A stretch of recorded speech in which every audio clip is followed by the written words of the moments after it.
It's now my pleasure to introduce a panel I consider myself extremely lucky to be moderating, as I know there will be no napping during our next conversation, which is about women and sexual agency, from object to subject. We are joined by two powerhouses. The first is the Chief Content Officer for Hearst Magazines, overseeing content and editorial partnerships for 300 magazines around the world. She's also on the board of directors of Snap Inc. and the author of the recent book, Love Rules: How to Find a Real Relationship in a Digital World. Our second panelist is a world champion handball player, human rights activist, and the founder of the incredibly popular and beautifully named Instagram account, Assholes Online, dedicated to raising awareness of sexual violence. Her Instagram bio describes her as an international troublemaker, which I think is my new life goal. Ladies and gentlemen, please welcome Joanna and Linnéa Claeson.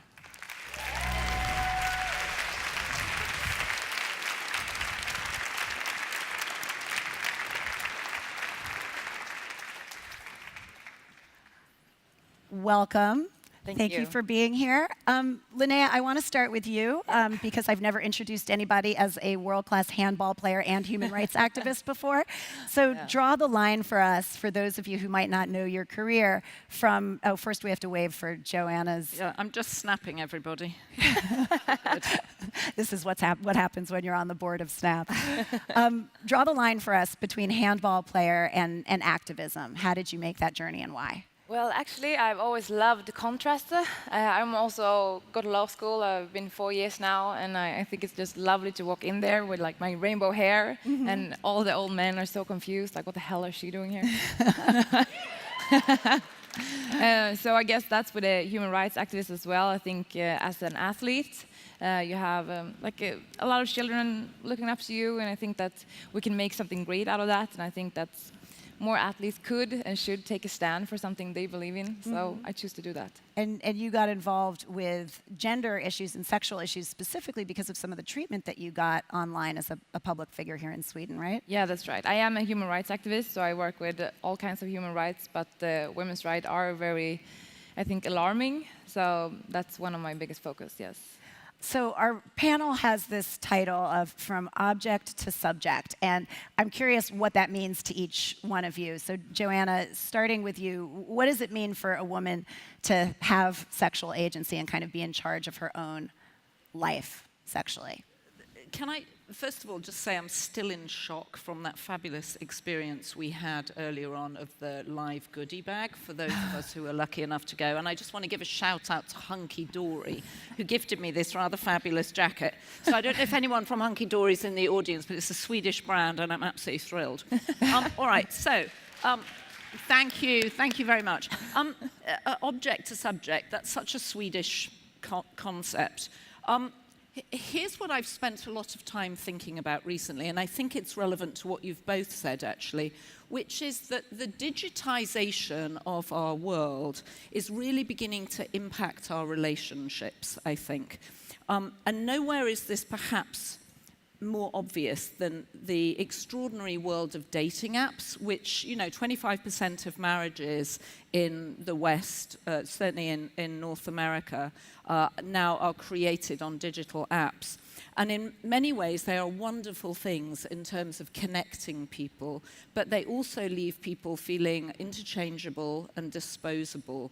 And how do we think about our relationships digitally? How has it impacted us? And I can't believe that it's, we've seen what's happening, that we're all shouting at each other online. We've become incredibly polarized, and we've become disassociated from each other.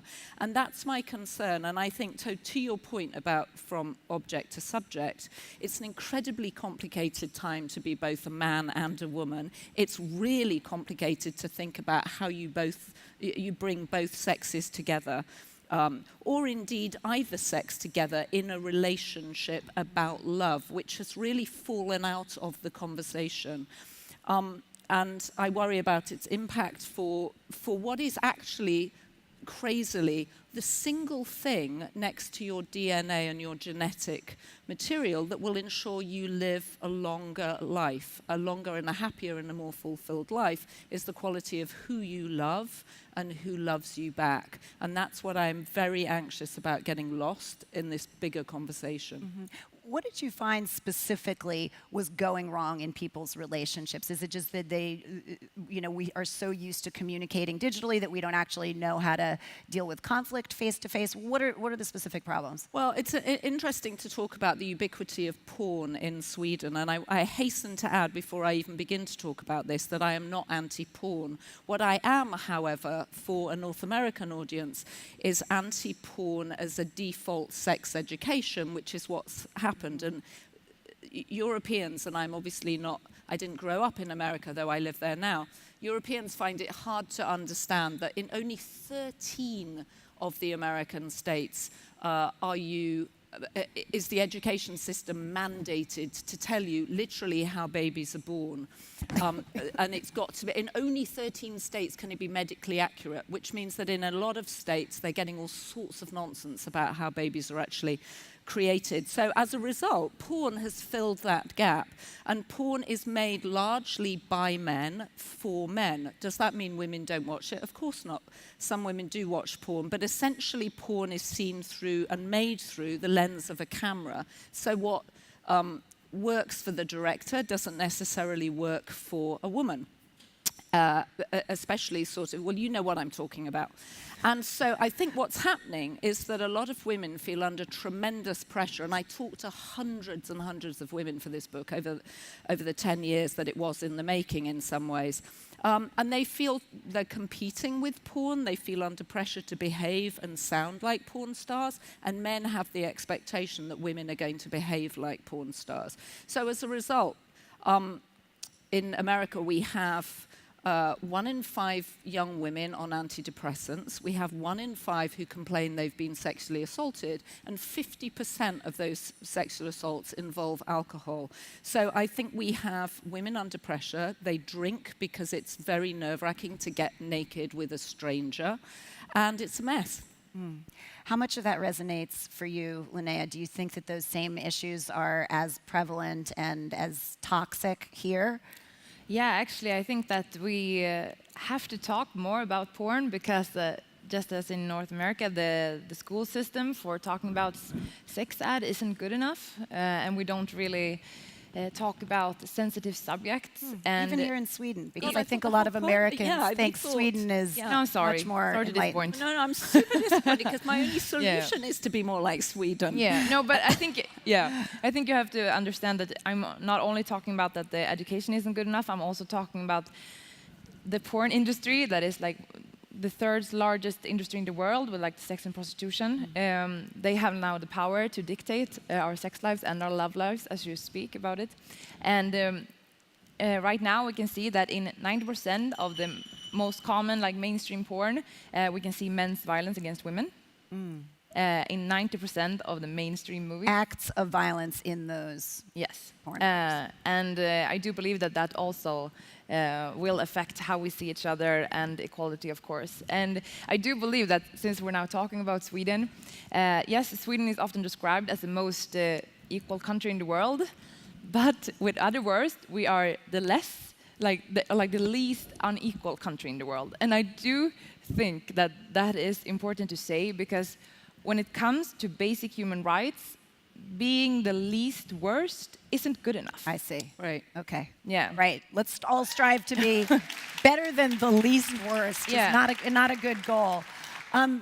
Joanna's talking, and you're both talking about this, some of the problems that come up when boys learn about sex and girls learn about sex through porn. You've experienced a much sort of darker side even to the digital world with, since you became a public figure, getting rape threats and death threats, and you've been very clear, and I applaud you for this, that it's not going to stop you. You're still going to have a public persona. You're active on social media. You're not one of those people who's just going to take their accounts down.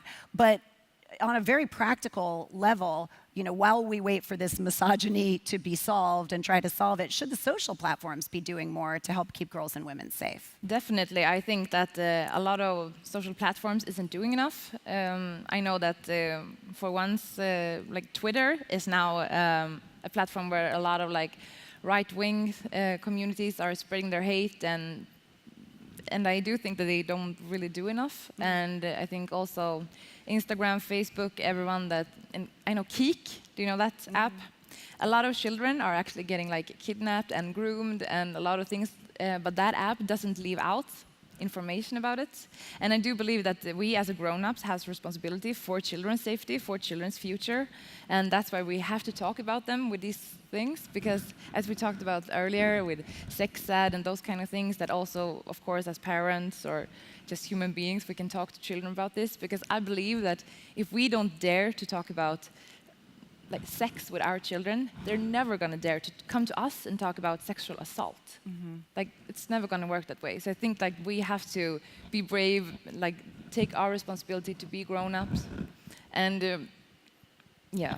What's been the reaction to assholes online? Well, the Instagram account, not the phenomenon. Yeah, I go out pretty strong, obviously, with the name and all. But that actually because I believe truly that we can make a kinder world, a braver world, and a wiser world. And I believe that to make this happen, we have to like be more conscious. We have to speak about the things. We can't be like paralyzed by our fear. So yes, I get death threats. Yes, I get rape threats. But like it has never been easy. But it's always worth it, because I don't do this for me personally, because then I would turn down my account, because it's not very nice. But I believe in a better future for our children. Like I started to get sexually harassed online, me and my girlfriends, not only me, when I was 10 years old. 10? Yes, by like older men and guys in our school. And I don't believe any 10-year-old should have to go through that. So I believe that like we have to fight for the next generation. That's wonderful. Yeah, it's very impressive. And I'm sorry you have to live with that negative energy. Thank you. It's brutal. Joanna, It's really bad. when you took over Cosmopolitan magazine, how many years ago was that? I'm going to mangle the number of years. It was but 6 years ago, it was or 8 years ago. I can't remember.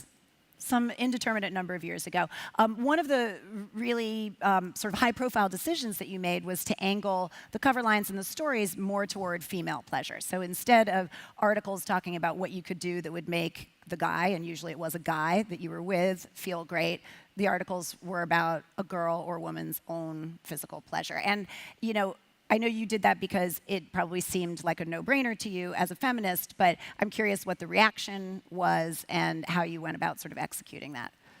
Well, listen, what I tried to do when I got to Cosmo was to introduce the concept of feminism by stealth, which actually, we were right at the beginning of the sort of reawakening of feminism. We had Sheryl Sandberg came on as our careers editor. We did the first excerpt of Lean In. It was very clear there was a new moment in the culture. But Cosmo was a magazine that had always been positioned as women satisfying men. And it was just so clear that we were ripe for a change. So it seemed like a no-brainer to do it, actually. But I do think that one of the interesting things that's come out, just to sort of move forward slightly, I think one of the really interesting things that's come out of the Me Too movement is that now women also feel under this pressure to be able to do everything themselves and to have a child on their own and to get the job and to be able to run all that. And that is a sort of an exhausting feeling for everybody. And I want us to be able to reach a point where we can talk about sharing and having relationships and loving partnerships. And what's falling out of this is not only the concept of falling in love, because the goal now is to have sex first and then figure out if you like someone, as opposed to having a relationship with someone which leads to sex and then potentially leads to something longer. And I'm not saying, of course not, that people shouldn't have hookups or one-night stands, but a consistent diet of that is pretty depressing over over the long haul. And actually, most people want intimacy and most people want to share things, but it's an incredibly difficult thing to be able to say in our current culture. And for women, it's particularly hard to say, I want to share a life with someone and I want to have children, because it makes you sound retro and it makes you sound like you're harking back to some 1950s sort of perfect world, which, of course, as we know, never existed. Do you think women are hesitant to admit that they want that I think now? there's a lot of hesitancy around it, yeah, because you're pigeonholed as someone who is sort of retro and wanting a conventional life. Yeah, and I think that what's also happening, and we're seeing it playing out in the numbers, especially in North America, where having children has dropped dramatically, almost down to not quite to Japanese levels.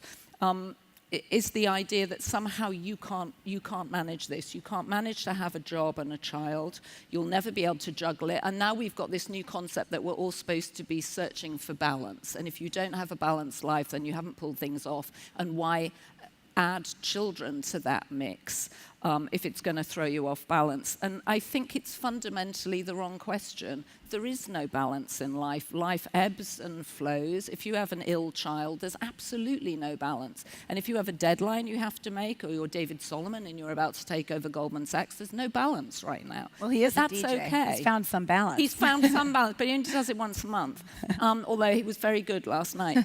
But I think that the concept of women looking for balance is really limiting our choices, and I hate the idea that people think that they're not going to be able to manage to have what is, after all, one of the most natural things in the world, which is have a child. And again, it's not to say that everybody has to have a child, but I am struck by the number of young women who think that they are not going to be able to handle it all. And that feels to me like, how on earth did we get to this position? Yeah, I'd like to talk a little bit more like why we're having this discussion right here at like this tech convention. Right. And why are we talking about sex at a business conference? Like, Let's talk about that.